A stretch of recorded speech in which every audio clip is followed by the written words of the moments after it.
ہمارے گاؤں میں دو رضائی بہن بھائی تھے جی. انہوں نے آپس میں شادی کر لی. اوہ اچھا. جانتے بوجھتے. اچھا. پھر ان کو اللہ نے اولاد دی. جی. اب ان کی اولاد سے اگر کوئی تیسرا بندہ مطلب ان کے بچوں میں سے کسی بچے سے وہ کوئی تیسرا بندہ ہے وہ اپنے بچوں کی شادی کرنا چاہتا ہے جی. تو کیا ان کی اولاد سے اس طرح سے شادی کروانا جائز ہے اپنے بچوں کی؟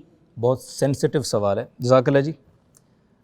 جی مفتی عابد شاہ صاحب. بس یہ تو بہت بڑا گناہ ہے جی. کہ رضائی بہن سے کسی نے شادی کر لی ہو. جی.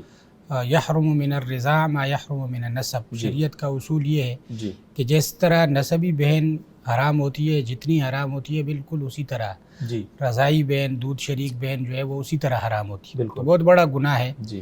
لیکن جو اولاد پیدا ہو چکی ہے وہ ان کی ذاتی شرعی حیثیت جو بھی ہو لیکن وہ مسلمان ہیں تو ان کے ساتھ اگر کوئی نکاح کے لیے آمادہ ہوتا ہے اور نکاح کرتا ہے جی. تو اس کا نکاح تو ہو جائے گا, اس میں تو شرعاً کوئی حرج نہیں. ٹھیک ہے, بہت بہت شکریہ.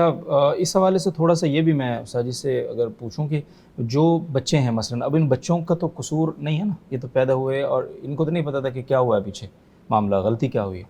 ان کے ساتھ جو معاشرتی رویہ ہے اس پر بھی تھوڑی سی اگر رہنمائی. دیکھیں معاشرے کو چاہیے تھا کہ جب ان دو جی. نے رضائی بہن بھائی نے آپس میں شادی کی تھی تو اس وقت ان کا بائیکاٹ کرتے اور ان کو علیحدگی پر مجبور کرتے. جی.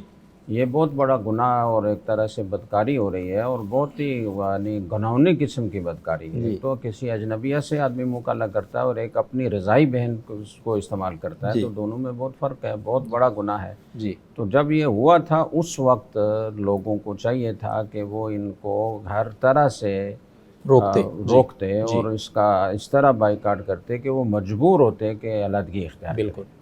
اس وقت تو معاشرے نے کچھ کیا نہیں. جی. اب وہ بچے پیدا ہوئے تو ان بیچاروں کا تو کوئی قصور نہیں ہے, لہٰذا ان کے ساتھ کسی طرح بھی امتیازی سلوک اختیار کرنا ٹھیک نہیں ہے.